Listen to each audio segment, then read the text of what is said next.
Yes, I know. But you haven't experienced this before, have you? Lifestyle. I'm watching River Twain brings the love. So thank you guys so much for coming to our first Sunday sessions. It's a monthly cannabis cultural event happening here at High-End Marketplace. Last Sunday of every month, we will put on some live music, live art, maybe a little glass blowing out in the front, you know, just anything that we can kind of get people together while people shop, or you can hang out. We just think that there's more to cannabis than just selling it. We think it brings people together, so we really want to highlight that convergence of, you know, art, community, culture, and cannabis. So thank you all for coming. So we have our first Sunday sessions will feature River Twain. With Clark County Poet Laureate Chris Luna here. Intro of River Twain and Christopher. Born in a land of converging waters, Chris Reeves and Brad Wager make up duo River Twain, a soulful amalgamation of roots, blues, folk, and Americana music, collectively known as DUSTBOWL SOUL. And then we have Christopher Luna here, who is the Clark County Poet Laureate and the co-founder with Tony Partington of Printed Matter, an editing service and small press that serves Northwest writers. Christopher and Tony also host Ghost Town Open Mic, a monthly open mic series that's been going on for over 10 years here in Vancouver. And it's held every second Thursday of the month down at Inks Gallery. So if you haven't checked that out, please do. It's a great open mic series. So without further ado, River Twain.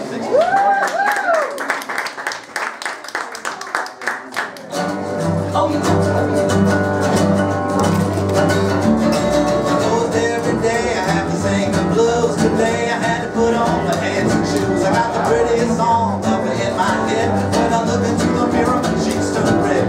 Put some good food on my plate. Woke up this morning with a clean slate. Woke up this morning with a clean slate. Woke up this morning with a clean slate. Woke up this morning with a clean slate. Woke up this morning with a clean slate. Put some good food on my plate. Woke up this morning with a clean slate. Once upon a time I had a dime store love, all that I could fly up high and above. At times she said that I was not enough, even when I tried to call her bluff. She just walked down through the gate. Woke up the next morning with a clean slate. She woke up the next morning with a clean slate. She woke up the next morning with a clean slate. She woke up the next morning with a clean slate. She woke up the next morning with a clean slate.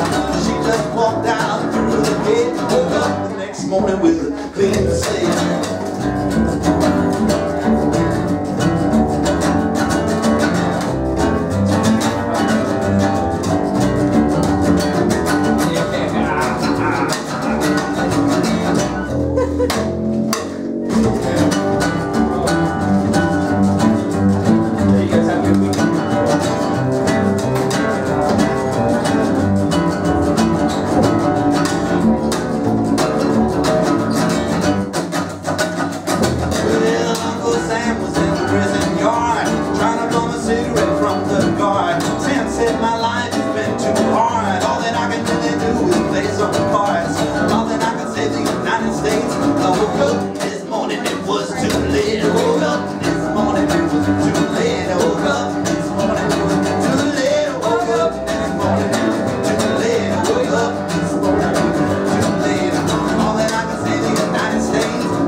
So the fun thing about this for us is that we kind of got to start playing music together in a setting a lot like this, but people were drinking coffee instead of buying weed.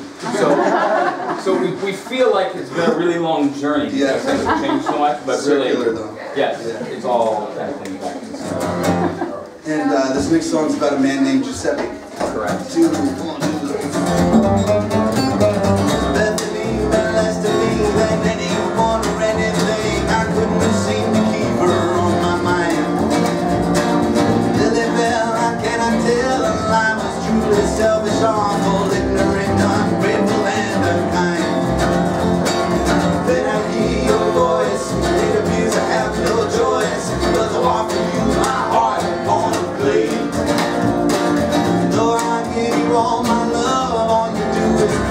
shove, redeem me with unprecedented hate.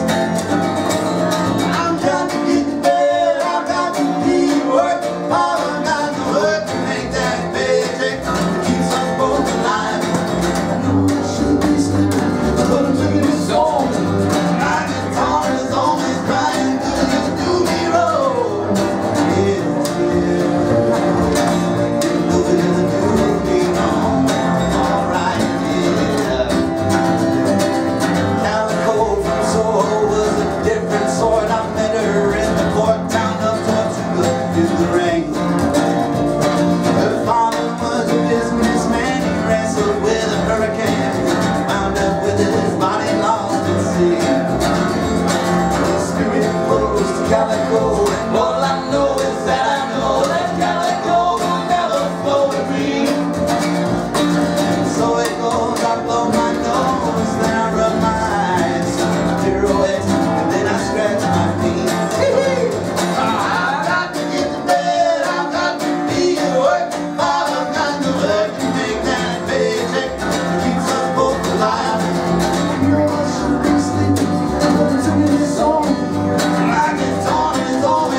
There was a moment when I looked over at him and his entire face was covered by hair. He looked like one of those emo guys. Kind of an ever-changing evolution. It's sort of fun. You never know. No, he's actually smiling.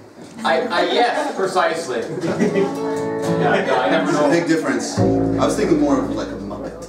Well, There you go. that is to be expected. Who's that guy?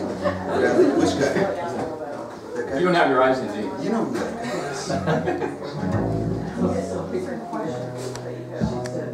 So that's a song that's on a record that is currently sitting on a hard drive, waiting to be sitting on, in the works. waiting to be sitting on 1,000 CDs in my closet. Get it done. Get it done. And it was recorded a lot like this, in a studio, but in a setting where we were able to set up and just play acoustically across from each other or next to each other. And so it's going to be a lot of fun. There are CDs of previous work. This next song is going to come from, well, this next song is Tuning by Gus. That's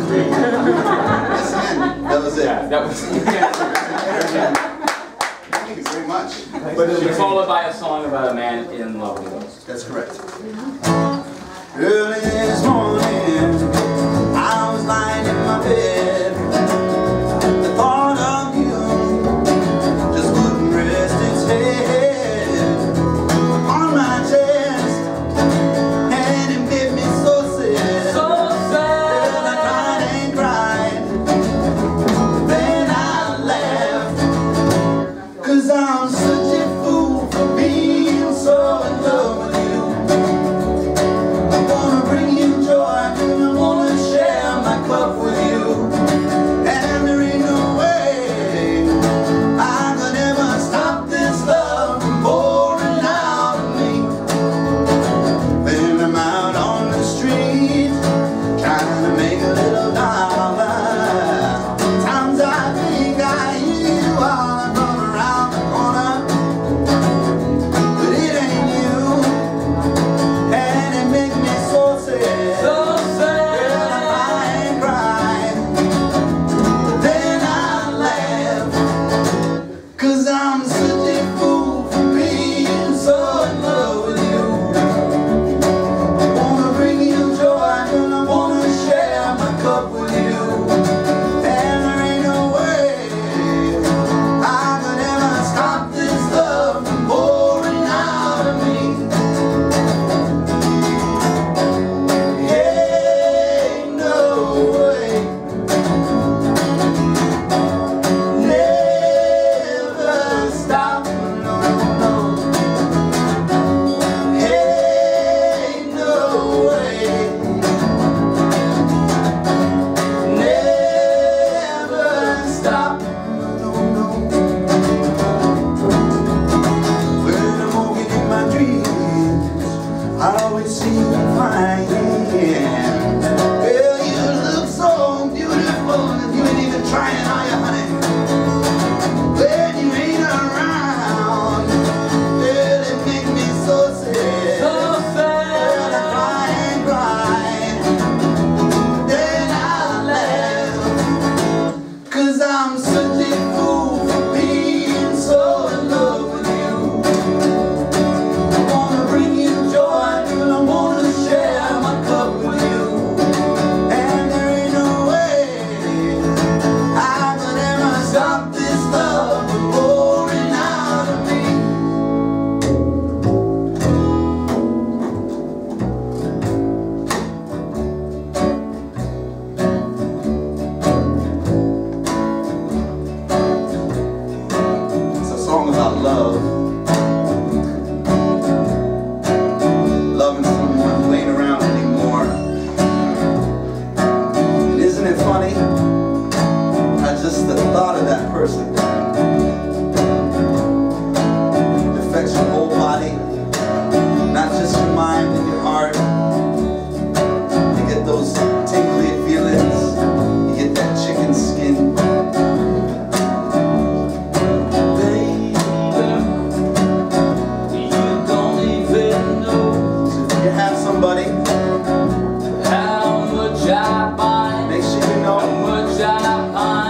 Poet Laureate. No less, Christopher.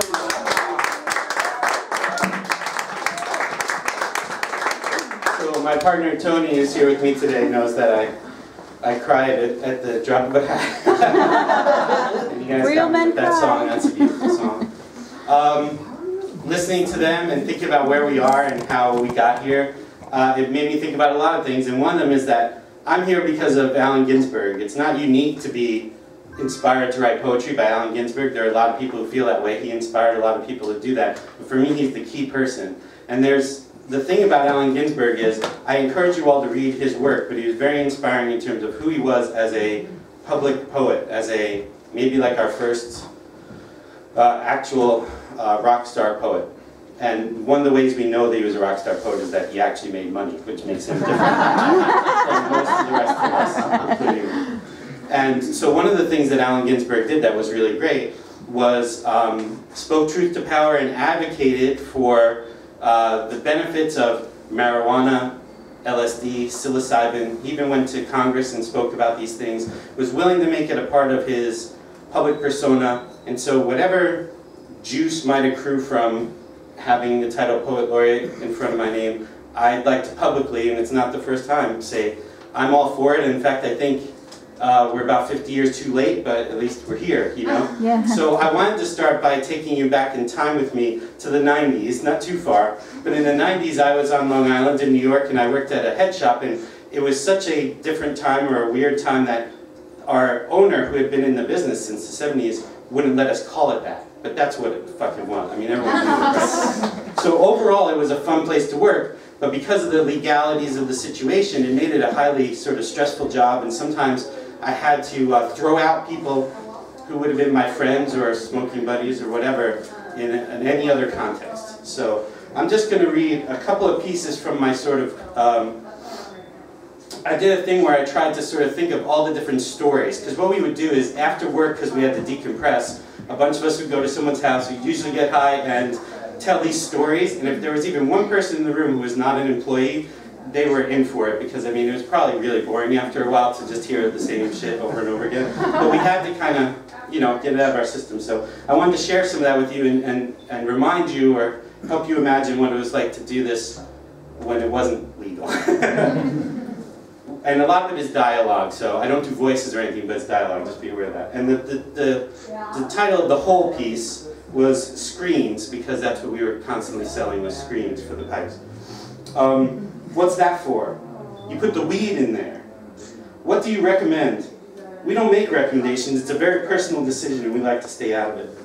Which one is best? I don't know. That's probably pretty different from what they do around here. We just didn't want to talk about shit. Buy it and get out. How about this one? This is pretty cool, and it has clay around it, so you won't burn your fingers. So where do you put the weed at? Sigh, deep breath. I'm sorry, but I'm not going to be able to sell that to you. Idiot stands there, staring vacantly. Can I see that purple one? Like I said, I can't help you today. What? Confusion. Puppy dog eyes.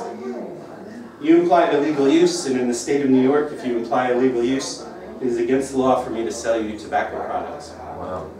I didn't say nothing. It is impossible to mask the tone of impatience in my voice. I heard you say it, now there's nothing I could do. You put me in a situation where you put me in this, you put the store at risk, and you put me at risk. Basically, if I sell it to you, I go to jail, know what I'm saying? That's how we say it there.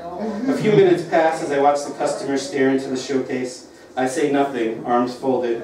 Eventually, he looks up at me, trying to look innocent, and asks, can I see something over here? So that's something all retail people are probably used to, is, you know, having to repeat yourself.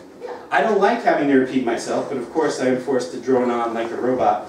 I won't be able to sell you anything today. Sometimes they ask me to look the other way. There's no cops here. Half of them think that if they keep going, if they keep trying, they'll break you down. And the other half are just stupid and don't understand what's going on. You got weed bags? Nope. My friend bought them here last week. We don't sell them. You sure? I'm telling you, we don't sell them. So my boss explained it to me at a certain point. Of course, the first thing you ask as an employee of a place like that is, how is it that we were able to sell these things? And so the story he told me was, you couldn't make shot glasses illegal during Prohibition, right? because you could drink your milk or your juice out of it. So it's that kind of a gray area that we were working in all the time, and it was a huge pain in the ass. A Spanish guy asked me which size plastic bags he needs, and when I tell him that I have no idea, he leaves, only to return a few minutes later. He looks right at me and slaps a huge bag of weed down on the counter. Shocked, I yell at him to get out. Sometimes I think people really believe that we are running some kind of underground illegal operation which the cops don't know about, and so somehow all the rules and laws which exist outside our doors don't apply. I think that's, yeah, that's it. Yeah, that's the, a little bit of my memoir. I'd say 90% of the time, 95% of the time, it was the coolest place in the world to work, and then when you got into those situations and you had to throw people out or just help them understand what was happening, it was tough. So what I put together for today is a kind of a medley of different poems over the years that have either mentioned weed or just are about consciousness expansion and freedom. And I'm going to start by reading one by myself, and then Gus and Brad will join me for the rest of the medley. And I'm calling the medley "Show Me Your True Face," which is the title of one of the poems that I'm going to read. It's called "We're Going to Sev." On Long Island, there's a 7-Eleven about every 5 feet. And so when I was in my 20s, I was, smoking with 2 of my brothers and a cousin and some of the other people that worked at the shop I was telling you about. And if you said to your parents or to anybody, "We're going to Sev," if we're going to 7-Eleven, no one would think twice about it. They wouldn't ask or wonder why you were doing that. They're everywhere, and everybody goes there. So we would say that, and then we'd go and sit in the car in front of their house and smoke, and then come back, And so that's what this poem is sort of about. It's about 7-Eleven and all that. We're going to Sev, circa 1995. My suburban heart belongs to 7-Eleven, a place to wander around in high, suffering from the munchies, unable to make a fucking decision. I, housewives in torn sweats and flip-flops, bent over ice cream freezers, and wonder what is to become of me. Sev, a liminal space that manifests itself in front of a house anywhere in Nassau County, Strong Island. Turns out Dr. Leary was right on concerning set and setting, because there's nowhere I'd rather be than sitting in this car with my family, sharing this sacred plant in safety, this moment perfectly bow, pass that sucker around.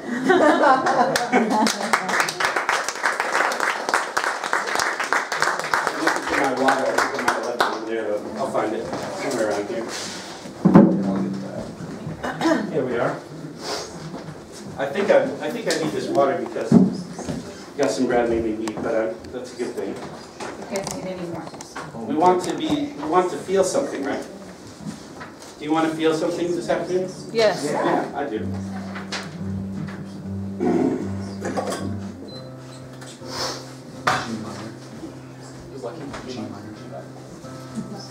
you guys want me to say the titles, or could it be more seamless without that? I think Would it's that all help you in any way? whatever. You're a fan of them? Okay. Gus writes albums based on titles. Okay, Gus is a fan of my titles, so I'm going to say, and titles in general, so I'm going to say the titles as we go, even though you're usually just getting a stanza or 2 from each piece I mentioned. And there's a lot of bottles up here, so it might There's a lot of might bottles. get crazy. We're just trying to be authentic.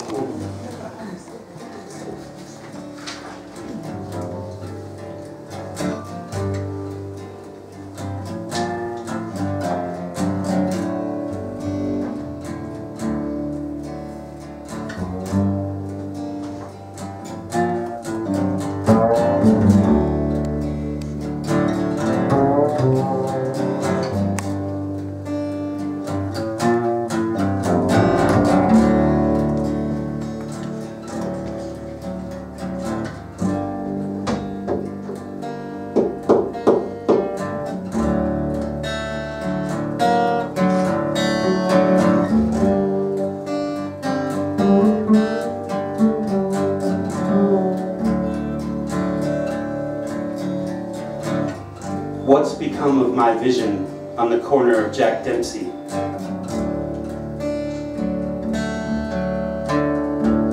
I, the martyr. I, the obstacle. I, the ever-narrowing path. Shine on, you crazy diamond. It's your project.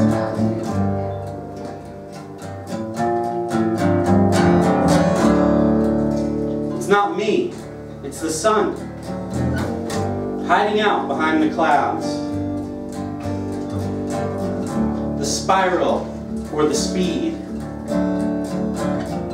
the stone or the seed.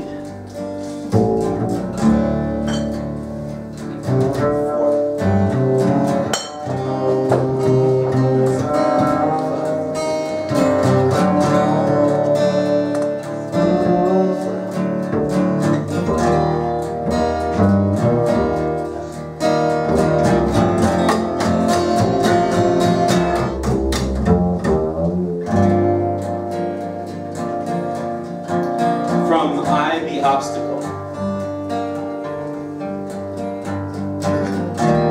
Step out of your own way, and she will materialize.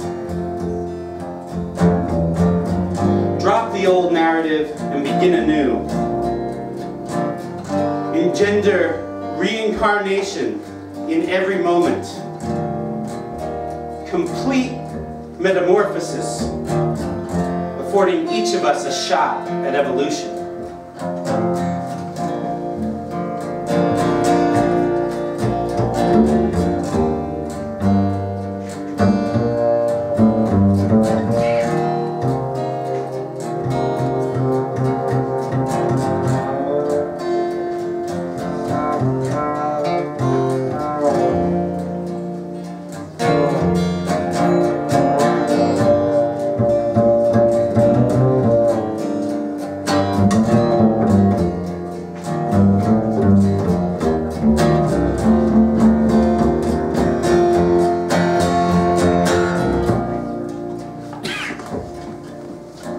From the tarot facilitates a long overdue goodbye.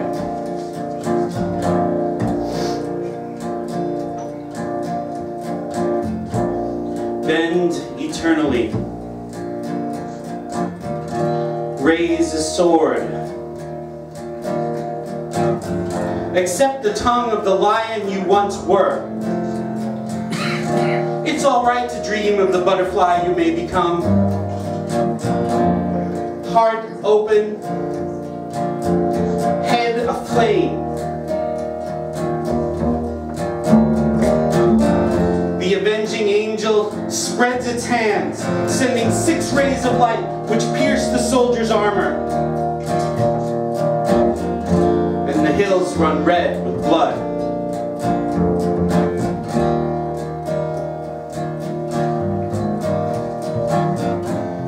Raise the glasses you were given. Celebrate the bounty assembled before your feet. Tired, nay, exhausted.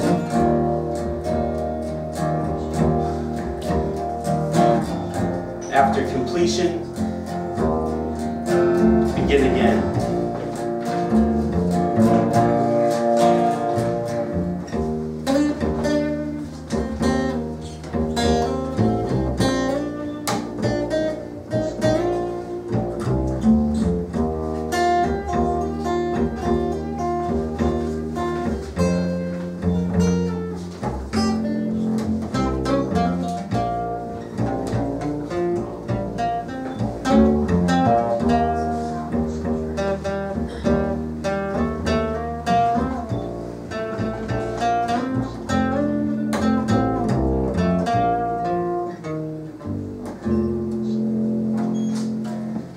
From Just a Conversation on the Couch.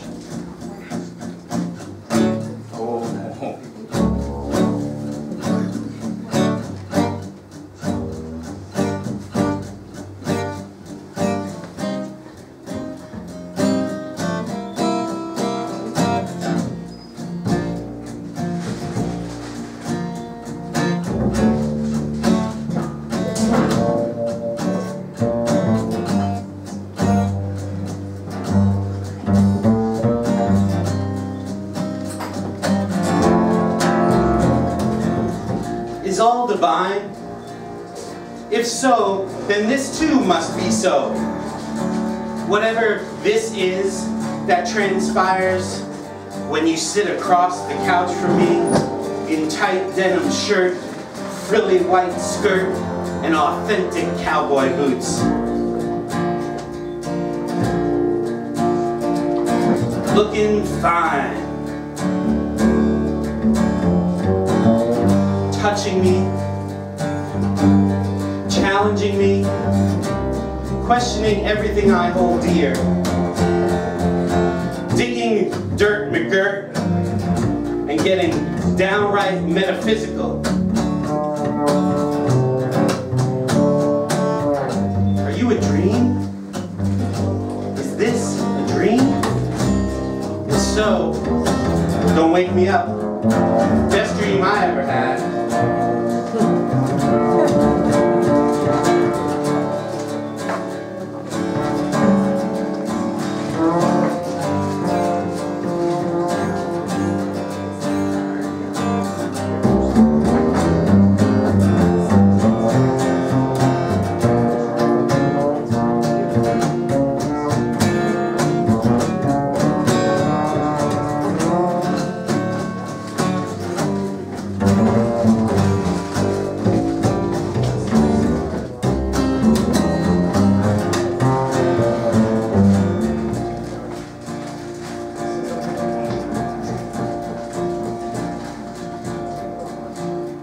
The unknown is great. The tongue hath no bones, but it crushes. The molecules won't stay put. You're getting ahead of yourself, like strong marijuana. She will ask you a question. There is no correct answer. This is her welcome home bouquet.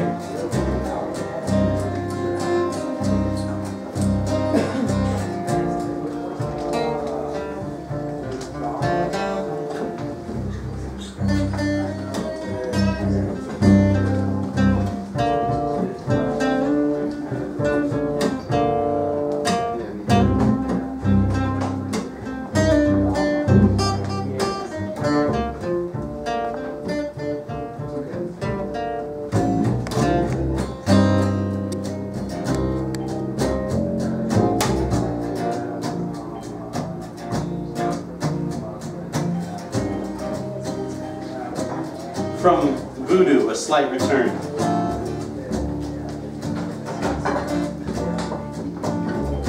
That moment when you're certain you're feeling nothing, and you walk by the bathroom mirror, bummed, and one look at yourself changes everything as it kicks in.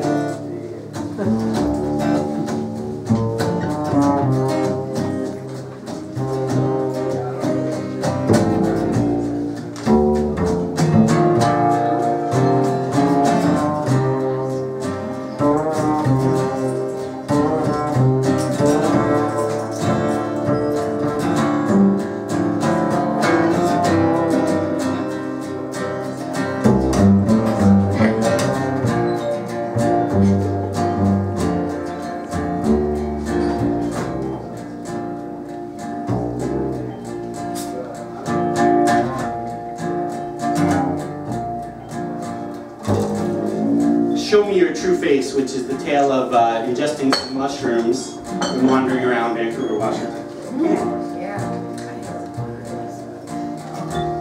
Elements conspire to alleviate mind fog and allow colorblind explorer to separate the greens, to see and differentiate between several distinct shades in each blade of grass, each leaf.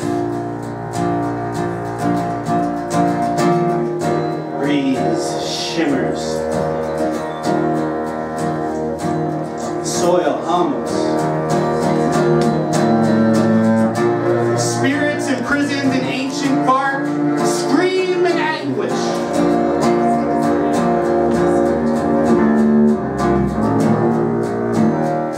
And the enormous trees guarding the fort, reveal themselves to be sentient beings with individual histories and personalities, willing to show their true face to one who is willing to take the time.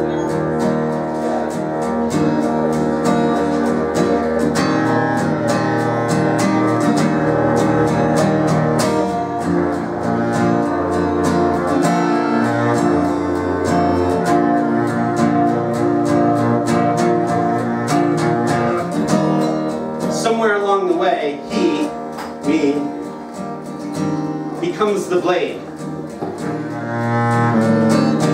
Rooted, fated to move as the wind commands.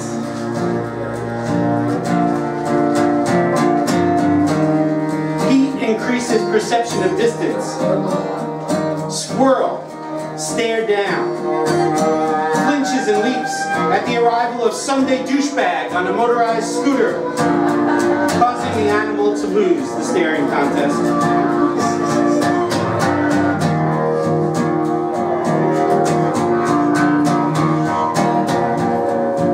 Finally home, thirst quenched, rests upon the queen's bosom to watch the ceiling lose its solidity and ripple like lake water.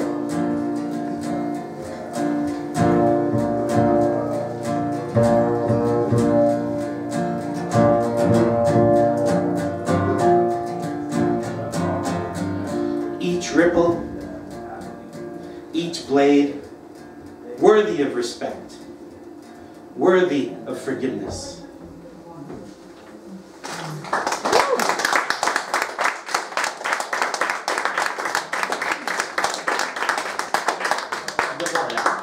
You've got more, yeah? I did. We just That's okay. That was right. beautiful. What do you think? Yeah,